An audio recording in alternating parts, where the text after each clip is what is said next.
Good afternoon. I'm going to make another little tape again. This tape, a little bit more from the judges. Forgot the last day or second to the last day of my jury trial. I went to court. You first got to go to court, room 304 or 303. And then Judge Marie Carrickos was there, which, I don't know. She's a horrible person, but God forgive her. She doesn't know what she's doing. I went in with my T-shirt. When I was in front of the Channel 5, I stood out there for 15 days. So I put a T-shirt. I put that. Somebody took a picture of me, and I saved it, and there it is. And then in the back, it's a website. My website. There's no swearing or anything. It's just a regular old T-shirt. So they seen that. Everybody seen that in court. So they immediately put a standing order, emergency standing order, where nobody in my trial could wear shirts with writing on them. I'm like, wow-wee. So they had all the court room, the entrance, the door, taped up with papers with the standing order where you couldn't even see inside, and they had two sheriffs outside all the time. Wouldn't let people come in or look. I thought it was, it was like, wow, it's like made for TV stuff. So that happened, and then I was going to go in there, and the sheriff says, you can't go in there. If you go in there, we're going to put you in jail. I said, for what? Well, nobody can wear stuff. I said, wait a minute. What happened to the First Amendment right? But you ask the sheriffs that they don't know anything about the Constitution, so I was like, it was like talking to a rock. They don't know. They just, well, it's a standing order. You go in there, we're going to put you in jail. So they put that standing order in there, so my wannabe lawyer, not my lawyer, it was the judge's lawyer, the one they appointed to me. They forced me out, they forced me to have him. Took me to the back to the lawyer, to the judge, and the judge says, yes, that's a standing order and all this, blah, blah, blah. And if you wear that, I'll hold you in contempt, I'll put you in jail for 7 days, and blah, blah, blah. I said, well, Your Honor, I guess you're going to have to throw me in jail. Throw the key away, kill me, whatever you have to do. I said, because there's nothing wrong with this, Your Honor. I said, this is all about corruption and everything, and you as a judge should do something about this. But they just look at me. What are they going to do? It's a big party for these people. They're all making billions of dollars.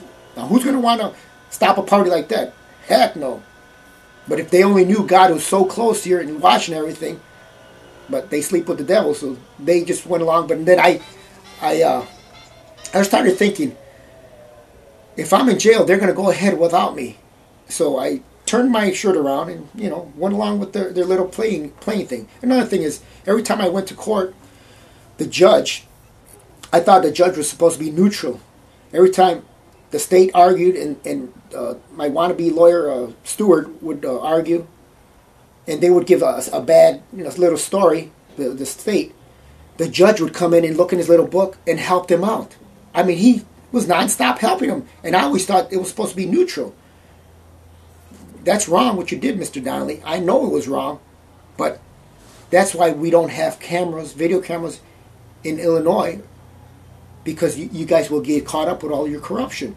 In California, all these other trials in other states, they have video cameras. Not in Illinois. There's too much bad stuff coming in here. Okay, enough with that. All that stuff will be on the website. This is to United States Senator Barack Obama, Chicago office, Privacy Act release form. We had sent you a letter about all this discrimination with the hire truck program, Mr. Obama, of Mayor Daley's, all that bad stuff and everything. And I was the only company when we were working with the hire truck that would protest because we weren't getting a fair shake. So this was Mr. Obama's response. United States Senate. On the top it says Committee, Environment and Public Works, Foreign Relations, and Veterans Affairs. Wow. Mr. Jaime Hernandez. Dear Mr. Hernandez, thank you for your recent correspondence to U.S. Senator Barack Obama's Chicago office. Unfortunately, such matters are not handled through federal offices, even though the hire truck program was federal money. The hire truck program is a City of Chicago office or budget and management program. Please contact that office for further assistance and or information. If our office cannot be of assistance with any other matters of federal concern, please do not hesitate to contact us again. And it says, sincerely, Joan Curie, whatever. Joan Curie Leonard, Special Assistant, Office of U.S. Senator Barack Obama. So, Mr. Barack Obama, I know you're a crook. You want me to ask the people from Chicago to help me, from the Chicago Office of Budget and Management, to help me with the corruption with the hired truck program. You know that's not going to fly. And you want to be the president of the United States. How the hell, if you can't even clean up your own state, how the hell are you going to clean up the whole United States? You're not going to do it. But you need to, because Mayor Daley has influence. Well, you have all of Mayor Daley's goons helping you on your campaign. So, of course, and you're standing there, you're like saying like, I'm with, what is that, Mr. King? No, I don't think so. You're too young to be with Mr. King. And if King were here, he would have kicked your ass a long time ago, because you're not for the people, you're for the rich. And the majority of us are not rich. So, Mr. Barack Obama, if you really want to be a president, if you really want to be the president of this country, tell Mayor Daley, I can't be associated with you and all those other crooked people, but you're not. And then sign a contract that me, as a new president, I will have this contract and I will sign it. And I will fulfill everything. Because you're just doing what every other president wanted, campaigning. I'm going to do this, I'm going to do that. You're no different than any other candidate. Promises, empty promises. Make a contract and say, I'm going to fulfill these. If I don't fulfill them, you can kick me the hell out, fire me, do whatever. But you're not going to do that, Mr. Obama. Everybody thinks, oh, we need a black president for black president. Obama, I'm not a racist, because in my family, I got every color. I got brothers, I got everything. Irish, Jewish, Scottish, Polish, Italian in my family. I'm not a prejudiced person. I love everybody. But I just think, Obama, wake up. Have your wife slap you in the morning. Wake up and smell the coffee.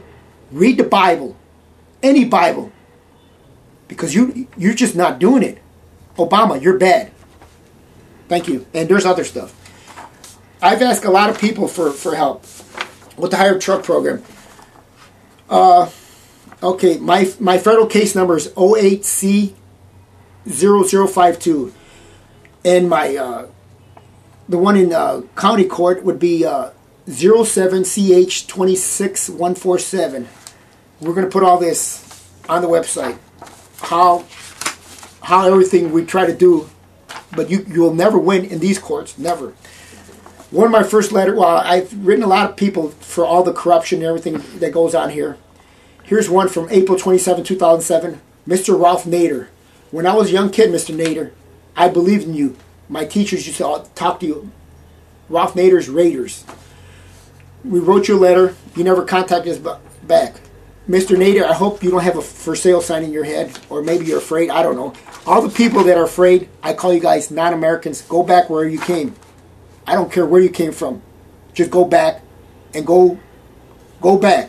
Here's another one. September 28, 2006. Miss Oprah Winfrey, Harpo Studios. Wrote you a letter too, Miss Oprah. And boy, oh boy, you see how much time you're putting in, money, effort you're doing for Barack Obama? It's not for the money. It's not for the right people. Because Oprah, do you remember when the African American was running for mayor? You weren't helping him, and his name was Bill Doc Walls. He didn't have any backing by any African Americans. He tried to do the right thing, even though he's afraid. But he'll come out of his shell one day and do the right thing. But he has nobody to back him up. He knows it. I didn't know that. I believed in you, Oprah. But if you see all your shows, most of your shows about white people, and you're an African American. Minorities, we struggle a lot. Oprah, you need to do a show on Cook County Jail, because 90% of inmates or residents in the Cook County Jail are minorities. Oprah, you're still a minority. You're not white. I don't give a shit what you do. You could even do what Michael Jackson did, but you're still going to be a sister. Here's another one. Brennan and Monty. This is for the Shackman decree. No, Brennan, you know I'm right. Like you said, your hands are tied. You can't do anything about it. The court has limited my ability to investigate complaints to those occurring on or after August 2nd, 2005. and alleged Shackman violations against the city of Chicago. No, Brennan, you didn't know what you were in for when you met me. I'm not going to give up on you guys. Here's another one. United States Department of Justice. Oh, this is from a friend of mine, Linda Aker. She's the one that made Death of the Justice System. Same thing from the screening, United States. This is to acknowledge receipt of your recent correspondence with this office. Your complaint does not form the basis for any action by the United States Attorney Office. Therefore, we cannot be of any assistance to you regarding this matter. Your documents, book, and video are being returned and are enclosed. Mr. Fitzgerald,